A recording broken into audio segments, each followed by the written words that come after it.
বলেন যে এটা তো হইল না, কেউ কারো কারো জবাব দিতে নাই। তো একটা জবাব দিই দেশে কি ধরনের উন্নয়ন হবে আপনারা বুঝতেই পারেন। সব মিথ্যা কথা শুনবো আমরা সারা জীবন, গত 50 বছর শুনে এসেছি, আগামী 50 বছর ভবিষ্যতে কে আছে আমরা তো থাকবো না, আপনারা যারা জীবিত থাকবেন তারা বুঝতে পারবেন। এই যে বৈষম্য, সুযোগের বৈষম্য হলো সবচেয়ে বড় বৈষম্য একটা দেশে। এখন আপনি 10 জনকে ধরেন যে আপনি 100 মিটার দৌড়তেন, একজনকে খাড়া করে দিলেন যে তুই 50 মিটার থেকে শুরু করি, আর বাকিগুলো সব 100 মিটার, তাহলে অবভিয়াসলি যে 50 মিটার থেকে দৌড়াইবে সে আগে যাবে না ভাই। তো এরকম বাংলাদেশের প্রতিটি ক্ষেত্রে সামাজিক বৈষম্য, রাজনৈতিক বৈষম্য, আয়ের বৈষম্য, সম্পদের বৈষম্য, আল্লাহ দুনিয়াতে যত বৈষম্য আপনি নোট করতে পারেন, সবই বাংলাদেশে দিন দিন বেশি হচ্ছে। তো আমাদেরকে এগুলি অ্যাড্রেস করতে হবে, আমরা তো কমপ্লেন করার কারণে। এখন আমরা কেমন বাজেট চাই আজকের যে ভাই, ভালো বাজেট চাই। কথাটা হলো ভালো বাজেট বলতে কি বোঝায়? ভালো বাজেট বলতে আমি যেটা বুঝি আমার এখান থেকে যে আমরা ব্যবসা বাণিজ্য বৃদ্ধিতে সাহায্য সহায়তা চাই, অর্থনৈতিক কার্যকলাপ বৃদ্ধি চাই, স্থানীয় শিল্পের উৎপাদন বৃদ্ধি চাই, উৎপাদন এবং ব্যবসা বাণিজ্যকে আরো প্রতিযোগিতামূলক করতে চাই, দেশের রপ্তানি সামর্থ্য বৃদ্ধি করতে চাই, সার্বিক চাহিদা বাণিজ্য অর্থনীতিকে জোরদার করতে চাই, জনগণের ক্রয় ক্ষমতা বৃদ্ধি করতে চাই, জীবনযাপনের মান উন্নত করতে চাই, আর্থসামাজিক ও রাজনৈতিক শুরুতা নয়।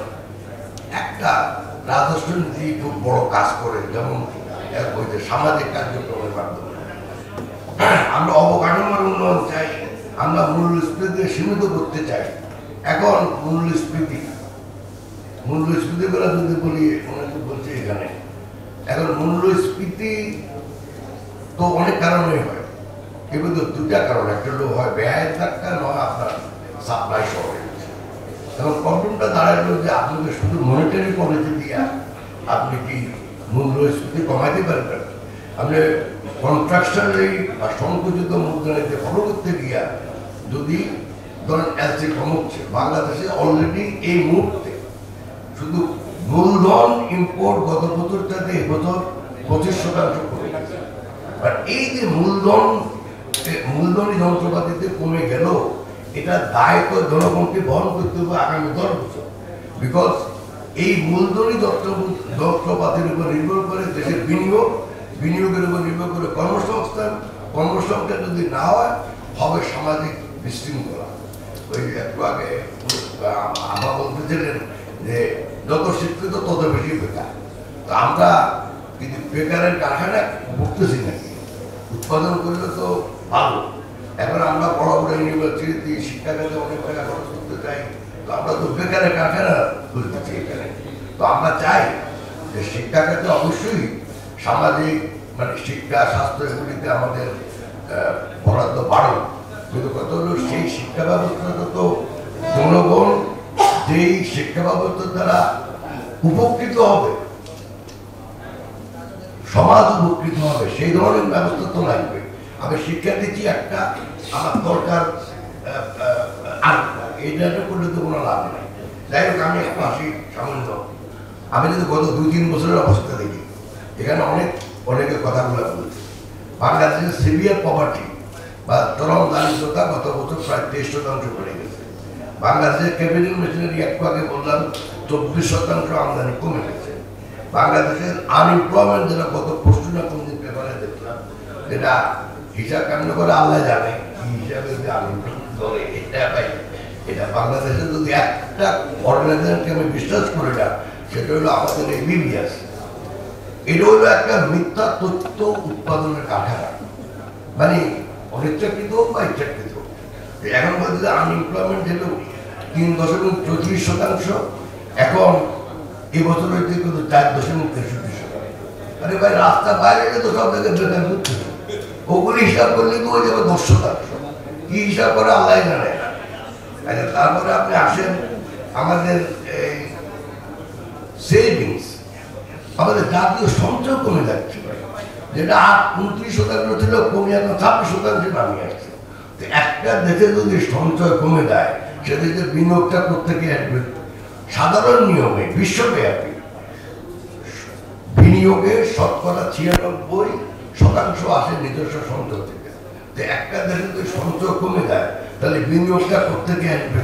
আর বিনিয়োগ যদি সঞ্চয় বেড়েও যায় বিনিয়োগ হবে না, কারণ বিনিয়োগের জন্য 1 নম্বর দরকার সামাজিক মূলধন, 2 নম্বর দরকার আর্থিক মূলধন, 3 নম্বর দরকার একটা পরিবেশ, ভালো অবকাঠামো, ভালো বিদ্যুৎ, গ্যাস সাপ্লাই, আরো অনেক আবার বড় বড় দুনিয়ার ভাইরা অনেক কিছু বলতেন। তো সেটা হলো যে বিনিয়োগ যদি কমে যায় তাহলে বিনিয়োগ কমে যাওয়া মানে একটু আগে বলে কর্মসংস্থান হবে না, বাট কেউই বললো না যে কর্মসংস্থান যদি না হয়, বেকারত্ব যদি বেড়ে যায় তাহলে কি, তাহলে সমাজে মারামারি ছাড়া কিছু হয় না, যেটা আমরা গত কয়েক বছর থেকে দেখতেছি। যদি ওইটা বৈষম্য নামে আসছে আমাদের রাস্তা, কিন্তু আসলে হলো বেকারত্ব থেকেই মারামারি। তো যখন এই বেকারত্ব বেড়ে যাবে, সামাজিক বিশৃঙ্খলা বেড়ে যাবে, অর্থাৎ সামাজিক মূল্যও কমে যাবে। সামাজিক মূলধন যদি কমে যায় তাহলে আর্থিক মূলধন কেউ সেখানে বিনিয়োগ করবে না। আর 2 নম্বর হলো আপনার সঞ্চয়টা কেন কমে যাচ্ছে? আমাদের একজন এখানে বলছেন, সেটা হলো ভাই, একটা দেশে যদি বছরের পর বছর যদি প্রকৃত মজুরির হার যদি কম থাকে আর যদি উচ্চ মূল্যস্ফীতি বেশি থাকে, তাহলে তো আপনার পকেটে পয়সা খরচ করতে হবে। কিন্তু পকেটের পয়সা কয়জন আছে? যা সঞ্চয় ছিল অলরেডি বেশিরভাগ লোক শেষ করে ফেলাতে হবে। তো অতএব এই জন্যই আমাদের এখানে চরম দরিদ্রতার হার দিন দিন বেড়ে যাচ্ছে। তো এখন এগুলি ঠিক করতে হলে যে রাজস্ব নীতি দরকার, সেই রাজস্ব নীতি আমরা কার কাছে চাইছি? আমাদের একটা দর্শন দরকার, যেটা সবাই বলতেছে, আমিও এগ্রি করি যে দর্শনটা হতে হবে রাজনৈতিক দল থেকে। সেই দর্শনটা এখান থেকে একদম, ওখান থেকে একদম, ওখান থেকে একদম একত্র করে আনলে ওইখান থেকে দর্শন আসে না। হয় একদম দার্শনিক লাগবে, আর না হলে আপনাকে একটা রাজনৈতিক দর্শন লাগবে, যেখানে অনেক লোক একত্রিত হইয়া নিজেরাই একটা দর্শন সৃষ্টি করে দেশের জন্য, দেশের অর্থনীতির জন্য, দেশের রাজনৈতিক ভবিষ্যতের জন্য। তো আমি মনে করি ভবিষ্যতে আমাদের ভালো রাজস্ব নীতি চাই। তারপরও আর এই বাদের ভাই এই প্রতি বছর দেখবেন 20% কমায় রিভাইজ, এবারে 14 থেকে 20%। তার মানে প্রথমে মিথ্যা কথা বলে।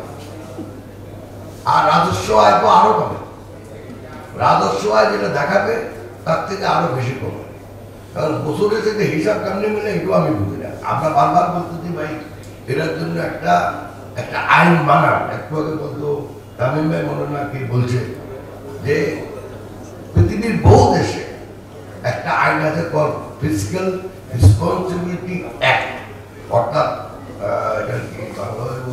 রাজস্ব, যাই হোক একটা রাজস্ব যেন ঠিক মতো দায়িত্ব পালন করে। এখানে আপনার বছরের শেষে যত প্রথমে যত মিথ্যা কথা বলেন, কারো কাছে কোনো জবাব দিতে নাই। একটু আগে বলছে মুস্তাফিজ ভাই নাকি না মামুনুর ভাই বলছে যে ভাই বারবার বলতেছে যে একটা জবাব দিতে ব্যবস্থা করেন। আপনি বছরের প্রথমে আসে একটা জাতীয় সংসদ নামে একটা বক্তৃতা দিলেন, সব মিথ্যা কথা বললেন ওখানে।